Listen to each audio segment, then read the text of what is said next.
우리들의 영원한 영어쌤 미세입니다. 여러분 사랑합니다. 여러분 지난 시간에 이어서 오늘 이 시간에도 한국인이 헷갈려하는 영어 표현에 대해서 계속 알아보겠습니다. 먼저요, 컴백과 고백이 있습니다. 여러분 컴백은 뭐냐면 원을 생각하시면 됩니다. 어떤 일이 시작을 여기서 해서 이렇게 돌아 다시 오는 거죠. 하지만 고백은 이 시점에 시작해서 여기까지 가는 겁니다. 여러분이 지금 직장에서 일을 하고 있다고 가정해 보세요. 지금 오늘 직장에서 일하고 있는데 내일쯤에 이 시간에도 나는 여기에서 다시 돌아와서 직장에서 오늘 퇴근하고 내일 다시 이 자리에 온다. 그럴 때 컴백을 쓰고요. 이제는 지금 직장에서 여러분 일을 하고 있어요. 그런데 집으로 가는 겁니다. 그러면은 집으로 돌아가면은 그때는 컴백이 아니고 고백을 써야 됩니다. 그걸 영어로 표현하면요. I am at work now. Tomorrow I will come back here. 내일 다시 여기로 돌아올 것이다 이런 말이죠. 그렇지만 고백은요. There I am at work now. 지금 거기서 내가 일을 하고 있어요. 직장에서. Tonight. 근데 오늘 밤에는 I will go back home. 집으로 갈 거라는 거죠. 다음은 이런 단어들이 있습니다. 자, 이 네 단어가 있는데요. person은요, 여러분, 셀 수 있는 명사입니다. 명사편에서 모든 명사는 두 가지가 있다고 그랬습니다. 셀 수 있는 명사와 셀 수 없는 명사가 있다고 그랬습니다. 여기에 person은 셀 수 있는 명사죠. 예를 들면은 man이나 woman, child 이렇게 셀 수 있는 명사입니다. 그리고 단수이죠. 하나밖에 없는 거, 둘 이상은 복수라고 그랬죠. 그래서 person은 단수로 쓰이는 셀 수 있는 명사이고요. people은 이 person의 복수 형태입니다. 그래서 역시나 얘도 셀 수 있는 복수형이죠. 사람의 그룹입니다. 집단을 나타낼 때 people 쓰는 거고요. 여러분 그러면 persons는 언제 쓰냐면 셀 수 있는 명사의 복수형이지만은 이 people보다는 좀 더 격식을 차리고 공손한 표현을 나타낼 때 persons를 씁니다. 문어체에 쓰는 거죠. written English에. 그리고 peoples는요. 국민이나 민족, 셀 수 있는 사람의 복수 형태입니다. 여러분 여기에 뭐가 들어가는지 한번 맞춰보시기 바랍니다. There is one person in the room. 방 안에 한 사람이 있다. 셀 수 있는 명사 하나, person이죠. There are 5 people in the room. 5명의 사람이 있는 거죠. 그래서 person의 복수형 people 씁니다. 하지만 persons는요. This lift can hold a maximum of 15 persons. lift가 엘리베이터입니다. 이 엘리베이터가 정원이 15명이라는 거예요. 최대. 그러니까 이럴 때는 약간 더 공식적이고 격식을 차리기 때문에 persons를 씁니다. 또 다른 예문 한번 볼까요? No admittance to persons under the age of 18. 18세 미만은 입장이 불가하다는 뜻이죠. 미성년자가 갈 수 없다는 겁니다. 그럴 때도 좀 더 공식적이고 격식을 차려야 되기 때문에 people 쓰지 않고 persons를 씁니다. 그리고요, there are many peoples in Asia. 아시아에는 많은 민족, 국민이 있다는 거죠. 그래서 이때는 peoples, 민족을 나타냅니다. 다음 표현입니다. raise와 rise의 의미입니다. 둘 다 어떤 것이 위로 올라가는, 움직이는 개념입니다. 하지만 raise는 타동사예요. 타동사는 뒤에 목적어가 있어야 되죠. 그리고 rise는 자동사로 뒤에 목적어가 없습니다. raise의 동사 변화는 raise, raised, raised.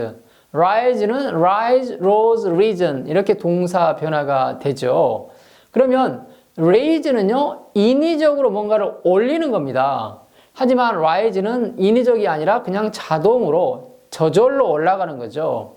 예를 들어서, I raise my hand. 내가 손을 든 거죠. 그럼 내가 손을 인위적으로 올린 거죠. 그래서 raise를 씁니다.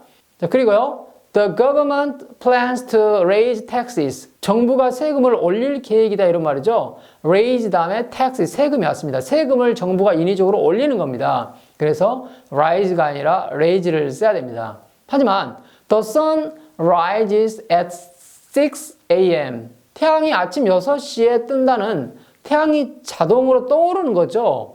그래서 이때는 rise를 씁니다. 이해하시겠죠? 다음 표현입니다. steal과 rob입니다. 둘 다 허락이나 허가 없이 어떤 것을 빼앗는 게 steal, rob입니다. 하지만 steal은 남의 물건을 가져가는 거죠. 남의 물건을 빼앗는 겁니다. 하지만 rob은 이 범죄의 희생자나 당한 대상에 관심과 초점을 맞추고 있습니다. 무슨 말이냐면 He stole my purse. 그는 내 지갑을 훔쳤다 이런 말이죠. 그래서 he robbed my purse 이렇게 사용하지 않는다는 겁니다. steal은 물건이 온다는 거죠. He stole my ring. He stole my phone. 이렇게 물건을 사용하지만 rob은 물건을 사용하면 틀린 표현이 됩니다. rob을 쓰는 경우를 볼까요? The man robbed a bank. 그 남자가 은행을 털었다 이런 말입니다. 은행을 가져간 건 아니죠. 뭐 은행을 가져다가 호주머니에 넣어서 친구에게 뭐 나 어제 은행 훔쳤는데 봐볼래? 이러지는 않잖아요. 도난을 당한 은행의 대상을 중점을 두는 거죠. 이 표현을 The man stole a bank. 그 남자가 은행을 steal을 쓰면 안 된다는 거죠. 왜? steal은 물건을 빼앗을 때 쓴다고 그랬죠. 그리고 여러분, rob A of B는 A에게서 B를 빼앗다의 의미입니다. 그래서 he robbed her of her money. 그러면 그녀에게서 그녀의 돈을 그가 빼앗았다 이런 말이죠. rob과 steal의 의미였습니다. 그리고 이제는 이런 표현입니다. all the time과 every time입니다. all the time은 항상 어떤 일이 일어나는 겁니다. 보통. 그리고 every time은 뭐뭐 할 때마다 우리말로 이런 의미인데요. 이 얼마나 자주 일어나는지는 알 수가 없어요. 이런 예문이 있어요. In the morning, I am tired all the time. 아침이면 나는 항상 피곤해요. 항상 피곤합니다. 어제도 피곤하고 10일 전에도 피곤하고 항상 피곤한 거예요. 문제가 있는 거죠, 여러분. 병원에 가야 됩니다. 그런데요. Every time I study English, I am tired. 내가 영어 공부를 할 때마다 나는 피곤합니다. 그러면 이거는 항상 영어 공부를 하는 건 아니에요. 우리가 빈도수를 알 수는 없어요. 영어 공부를 얼마나 자주 하는지. 근데 영어 공부를 할 때마다, 하려고 할 때마다 피곤한 거죠. 이런 학생들은 영어를 잘할 수 없을 것 같은데요. 즐겨야 됩니다. 인조해야 되죠. 다음은 이런 표현이 있습니다. especially와 specially의 차이입니다. 둘 다 adverb, 부사죠. especially나 둘 다 특히 특별인데 especially는 in particular, most of all 이런 뜻이에요, 영어로. 그래서 I like sports but I especially like soccer. 나는 스포츠를 좋아하는데 특히 뭐를 좋아한다? 축구를 좋아한다는 거죠. 나는 음식을 좋아하는데 특히 케이크를 좋아한다. 이럴 때 especially를 사용합니다. 하지만 specially는요. 특별한 목적을 가지고 사용할 때 specially를 사용합니다. 예를 들어서 This cake was specially made. 이 케이크가 특별하게 만들어졌다는 거죠. It was made in a special way. 특별한 방식으로 만들어졌다. 누구를 위해서? For me. 나를 위해서.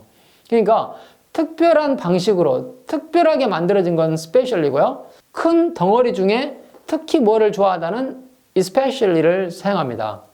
This English class is specially made for you. 이 영어 수업이 특별히 여러분을 위해서 윗쌤이 만든 겁니다. 한국인이 헷갈려하는 영어 표현을 이해하시라고요. 여러분 영상 잘 보셨습니까? 다음 시간에 뵙겠습니다. See you next class.